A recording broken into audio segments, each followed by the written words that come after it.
Lorsqu'une pauvre femme s'est retrouvée sous les feux de la rampe, les gens n'ont pu s'empêcher de s'en prendre à elle et de la traiter de tous les noms. Pourtant, vous ne croirez jamais à quel point elle a transformé sa vie et à quoi elle ressemble aujourd'hui.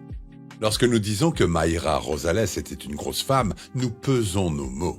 À un moment de sa vie, elle pesait 470 kilos. C'est autant qu'un cheval ou même qu'un piano à queue de concert. Cette femme originaire du Texas a été à un moment donné la femme la plus lourde du monde, ce qui n'est pas la plus grande fierté que l'on puisse avoir. En fait, il s'agissait plus d'une malédiction que d'un don. En effet, avec ses 470 kilos, elle était clouée au lit et avait beaucoup de mal à s'occuper d'elle-même. Elle était incapable de marcher et pesant près d'une demi-tonne, elle ne pouvait même pas se lever. Mayra était obligée de dépendre de sa famille pour les tâches les plus simples et les plus élémentaires. Elle trouvait cela dégradant et triste, mais ne semblait jamais pouvoir trouver la volonté de s'améliorer et de perdre du poids. « J'avais l'habitude d'occuper tout un grand lit », a déclaré Mayra dans une interview triste et révélatrice accordée à ABC News. « Je ne pouvais même pas me tenir sur mes pieds. Mes jambes ne pouvaient pas supporter mon poids. Mes os me faisaient mal et mes muscles me brûlaient chaque fois que j'essayais de faire une activité physique. Depuis mon adolescence, mon poids n'a cessé d'augmenter, jusqu'à ce que j'arrive à un point où je ne pouvais même plus me reconnaître, tant j'étais grosse. » Il est triste de constater que Mayra était si grosse qu'elle était confinée dans une seule pièce de sa maison. Elle pouvait à peine passer la porte et passait donc ses journées au lit, incapable d'aller où que ce soit ou de faire quoi que ce soit d'amusant et d'excitant. Comme Mayra ne bougeait jamais, elle souffrait d'escarres vifs et douloureuses le long de son dos, de ses fesses et de ses jambes. Là, on ne parle pas de tous les autres malaises qu'elle a dû endurer pendant cette terrible période. Les plaies, les démangeaisons, les mycoses et les étirements faisaient partie intégrante d'une telle corpulence. Mais un jour, les choses ont pris une tournure dramatique et horrible. En mars 2008, le neveu de Mayra, Alicio Rosales Jr., âgé de 2 ans, a été transporté d'urgence à l'hôpital de La Joya, au Texas. Le pauvre petit enfant avait subi une grave blessure à la tête et saignait abondamment. Non seulement il s'était évanoui, mais il avait du mal à respirer et à accomplir les gestes les plus élémentaires. Les médecins ont travaillé d'arrache-pied pour endiguer l'hémorragie et résoudre les problèmes de la tête de l'enfant, mais tragiquement, le petit garçon a rapidement succombé à ses blessures. Tout le monde était dévasté par la mort tragique et traumatisante de ce pauvre enfant de 2 ans. Mais la tragédie ne s'arrête pas là. Dans une révélation choquante, Mayra elle-même a déclaré aux autorités qu'elle était à l'origine de la mort de son neveu. La police l'a prise au mot et l'a arrêté, l'accusant du meurtre de son neveu. Mais comment l'incident s'est-il produit? Mayra a avoué qu'elle était tombée sur l'enfant en essayant de le soulever.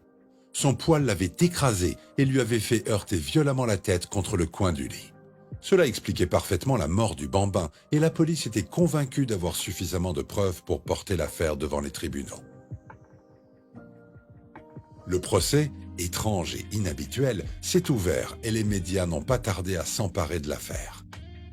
Des articles ont été publiés dans les journaux, des reportages ont été diffusés à la télévision et un débat national s'est engagé sur la question de savoir si Mayra pouvait rester chez elle pendant la procédure judiciaire en raison de sa taille imposante.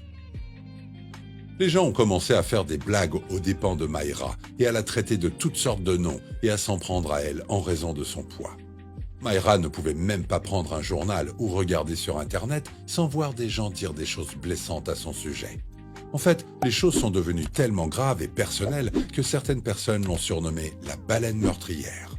Mayra ne l'oubliera jamais. Peu importe ce qui se passe dans le monde réel, ces noms la piquent et la blessent plus qu'elle ne pourrait jamais le décrire. Pour en revenir à l'affaire tragique de la mort de l'enfant, les autorités ont commencé à remarquer des failles dans l'histoire de Mayra. Quelque chose dans le témoignage de Mayra ne collait pas, et elle n'avait pas les réponses aux questions qu'elle aurait dû avoir si c'était elle qui avait causé la mort de l'enfant. Après l'incident, une autopsie a été pratiquée.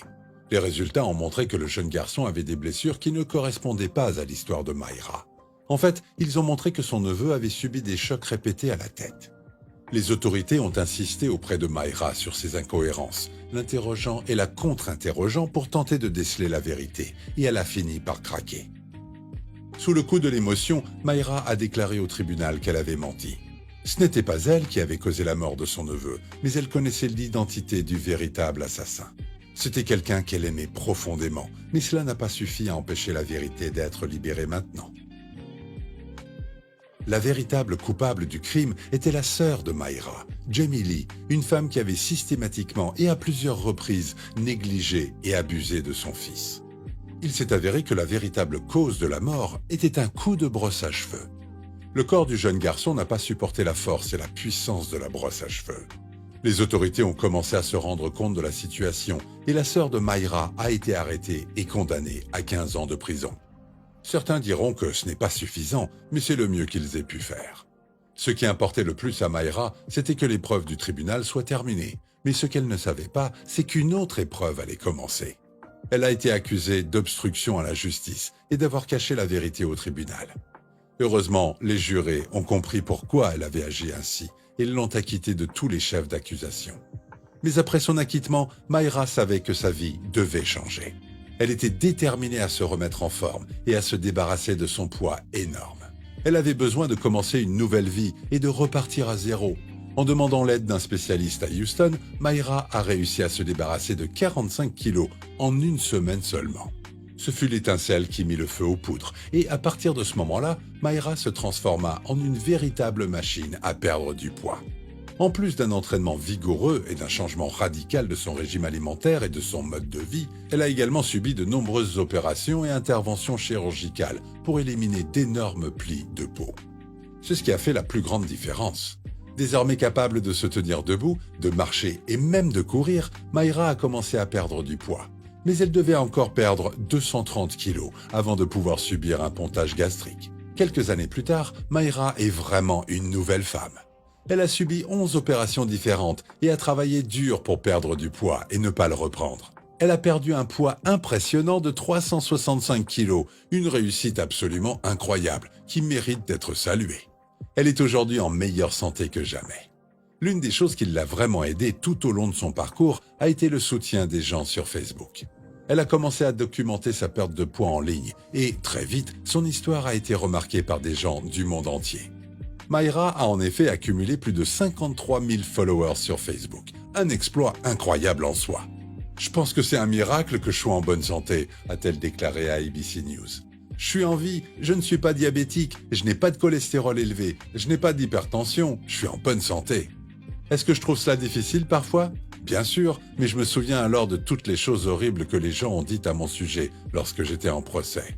Ils se sont moqués de moi et m'ont traité de tous les noms. Et même si ça m'a fait mal à l'époque, je m'en sers aujourd'hui pour m'encourager et me pousser à aller de l'avant. Depuis qu'elle a perdu autant de poids, la vie de Mayra a radicalement changé. Elle a même divorcé de son mari en 2013, car elle voulait rester aux États-Unis tandis que lui voulait se rapprocher de sa famille au Mexique. La décision a été délicate et difficile à prendre, mais c'était la meilleure chose à faire pour eux deux. Mais cela n'a pas empêché Mayra de vivre sa vie au mieux. En fait, elle a même recommencé à sortir avec des hommes, ce qu'elle n'aurait jamais pu faire lorsqu'elle était au plus fort de son poids. Alors qu'elle avait commencé son parcours en pesant 470 kilos, elle ne pèse plus que 90 kilos et est presque méconnaissable par rapport à la femme qui a été victime de brimades et d'abus lors de son tristement célèbre procès en 2008. Que pensez-vous de cette histoire incroyable ? Avez-vous déjà entendu parler d'une personne ayant perdu autant de poids ? Dites-le nous dans les commentaires.